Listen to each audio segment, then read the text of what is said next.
Hey, it's Jonathan with the Firefight. I wanted to talk to you real quick about a pretty simple tool that's been around for a while. It's something I've carried in my pocket but really didn't know a whole lot about until recently. It's called a shove knife. It's got a couple different edges on it like you can see here. Our first one is going to be for outward swinging doors. The second one is going to be more for inward swinging, and then this third notch is actually going to be used for old car doors. Not something in use all that much, but you can still try it out and watch a couple videos on that. This is more going to be on these two notches right here. In terms of the doors that this is going to work on, it's a pretty slim margin of doors that this is truly going to work on. They first have to have a slam latch, kind of like we have here. If there's any type of deadbolt present, we're going to have to go to a different method. With this slam latch, what we're going to try to achieve is taking this notch, sliding it behind the latch, and then defeating the door. Really, all I have to do is slide it back in there, and then it pulls the keeper. What that really looks like is I'm sliding the knife behind the latch and just pulling towards me. What that does is it slowly closes that latch and moves it past the keeper. You'll see here that we've got a door that has a tamper pin on it. If this tamper pin is depressed in any form or fashion, it's going to keep this latch from really closing. If the door is installed properly, this latch is actually going to be outside of that keeper.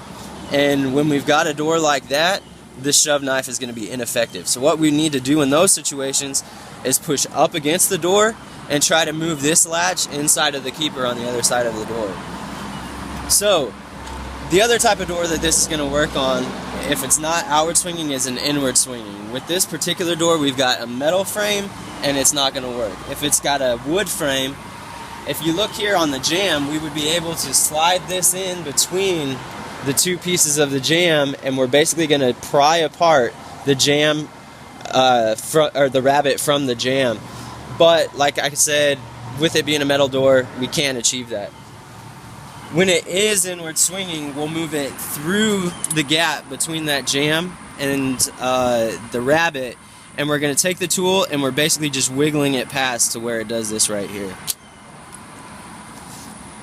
Now, like I said, that's a slim margin of doors. The coolest thing that I've seen recently with this tool is to help me size up my door. What I do then is I just take this tool and I slide it along all the creases. This will give me any type of evidence of a secondary lock and tell me what I have in place. On this particular door, this is the only lock that I'm worried about. If we did have a deadbolt here, it may indicate that I wouldn't be able to force it, but by sliding this tool here, I could tell that, hey, that latch isn't actually out. Give it a try, watch some more videos, read a couple more articles, learn about the shove knife.